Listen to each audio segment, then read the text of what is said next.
ఈ రోజు జోగులాంబ గద్వాల జిల్లాలో పత్తి కొనుగోలు రైతులను ప్రభుత్వాలు చాలా ఇబ్బంది పెడుతున్నాయి.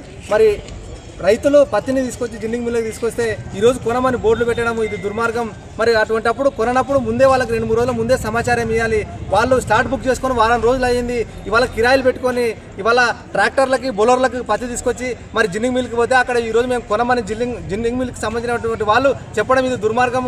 మరి మార్కెట్ సంబంధించి కానీ మరి జిల్లా కలెక్టర్ గారు కానీ తక్షణమే ఈ రైతులకు ఈ రోజు తెచ్చినటువంటి పత్తి కొనుగోలు ఏదైతే ఉందో వాటిని తక్షణమే కొనే విధంగా కూడా ఆర్డర్లు ఇవ్వాలి అని ఇవాళ రైతుల పక్షాన కోరుతా ఉన్నాము. ఇప్పుడున్న కాంగ్రెస్ ప్రభుత్వం మరి కేంద్ర ప్రభుత్వాలు రెండు కలిసి కూడా ప్రజలను ఇబ్బందికరంగా గురి చేస్తూ ఉన్నాయి. అదేవిధంగా ఈ జిల్లాలో 2 జిన్నింగ్ మిల్లు పెట్టడం వల్ల కూడా రైతులకు చాలా ఇబ్బందికరంగా ఉన్నది. ఇంకా 2 జిన్నింగ్ మిల్లుని పెంచడం ద్వారా రైతులకు కొనుగోలు ఈజీగా అవుతుంది. మరి అట్లా చేయకుండా ఇవాళ రైతులు పడిగాపులు కాసే విధంగా చేయడం ఎంతవరకు కరెక్టు? మరి జిల్లా కలెక్టర్ గారు కూడా తక్షణమే స్పందించాలి. ఎందుకంటే మరి వాళ్ళకి సమాచారం లేకుండా ఇవాళ మరి మేము బోర్డు పెట్టేస్తే ఏ రకంగా వీళ్ళు ఇప్పుడు ఎక్కడికి పోవాలి? మరి కిరాయి అవుతుంది బండ్లకి. మరి పత్తి తీసుకొని వచ్చిన రైతులు రాత్రులు పూట తొక్కుకొని వచ్చి అన్నం లేక నీళ్లు లేక పడిగాపులు కాస్తే మరి ఈ రోజు తెచ్చినటువంటి కిరాయి ఎక్కడ పోవాలి? మరి పత్తి ఎట్లా పోవాలి?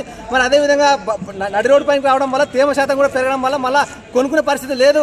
అందుకోసమనే ఇవాళ ఈ రైతుల పక్షాన ఒకటే డిమాండ్ చేస్తున్నాం. ఈ రోజు తీసుకొచ్చినటువంటి రైతులది ఏదైతే ఉందో పత్తి మొత్తం ఖచ్చితంగా సాయంత్రం వరకు కొనే విధంగా కూడా జిల్లా కలెక్టర్ గారు ఆర్డర్లు ఇవ్వాలి. లేని పక్షంలో రైతుల పక్షాన ఇక్కడ రోడ్డు పైన కూర్చొని ధర్నా చేస్తామని తెలియజేస్తా ఉన్నాం.